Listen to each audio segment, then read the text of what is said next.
This video will show you how I fixed my rear LED racetrack lights on my 2014 Dodge Charger SXT Plus V6. Okay, I've pulled it into the garage here and turned my lights on so you can get a better idea of my project. On my car, the lower left corner of the trunk lid piece, the LEDs were going out right here. So I fixed this piece. I'm going to be fixing the other piece on this side right now, even though this is still working like it always has. I'm going to be fixing it because I believe water damage is what's caused these LEDs to go out in so many Chargers. So I'm going to be fixing this preemptively for the future and to show you how I did it. But this video will give you an idea of what it looks like after my fix. First, you need to remove the cloth liner from the interior of the trunk. You do that by removing 3 plastic fasteners from here, here, here.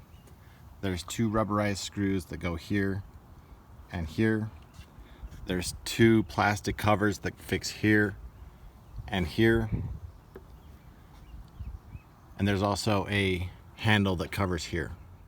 Work this piece away from the sides like this and it'll fall away, and then you'll have access to the next part. Remove this gray clip for the electrical and find 8 screws that look like this and remove them. There's 8 total.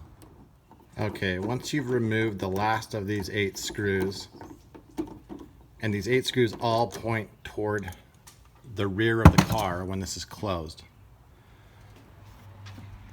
The next part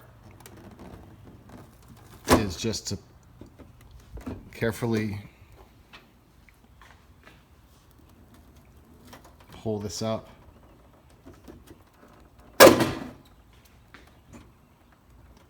and then pull it out. Okay, so here the piece is free. To refresh your memory, I've already fixed the LEDs on this bottom left corner. I will be fixing the LEDs preemptively on the bottom right corner for the sake of this video. If I flip this over, on the side that I've already fixed, you will see some wires here, some glue, and some Gorilla tape that I've used to waterproof this. On the other side that I'll be working on for this video, you can see that I've already opened up a small exploratory hole on this triangular piece of plastic that is just on the inside from the problem section of the LED lights. Okay, I've been working with my Dremel tool and my shop vac with the brush attachment to slowly open up this hole that's on this triangular piece of plastic. The reason why is that white LED that goes off to the side here is what we're trying to replace. You want to do this part carefully. However, it's not all that important that you don't damage this little white strip of circuit board because we'll be replacing it anyway. These are the tools that I removed the screw with. As you can see, it's free now, so we're going to set that aside. And now this circuit board is attached only by a little peg down there that just holds it on. Okay, now you see that I've disconnected the wires connecting it to the other circuit board. So I'm just going to grab it here, remove it from the peg that's holding it on the far side, which is a little tough to see.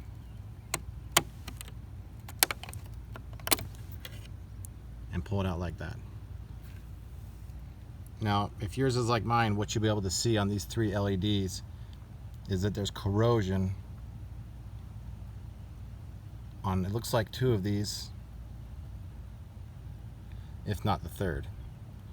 So I'm willing to bet that this was only a short period of time away from having the same problem that the other Chargers have. There you can see a close-up of some of the corrosion and water damage to the circuit board and LED. On the other one, I tried to revive it using some CLR and a toothpick to clean up some of that corrosion. It just didn't work. I live in Utah, which is an extremely dry state, and if mine are having water damage, I would be surprised if yours doesn't too.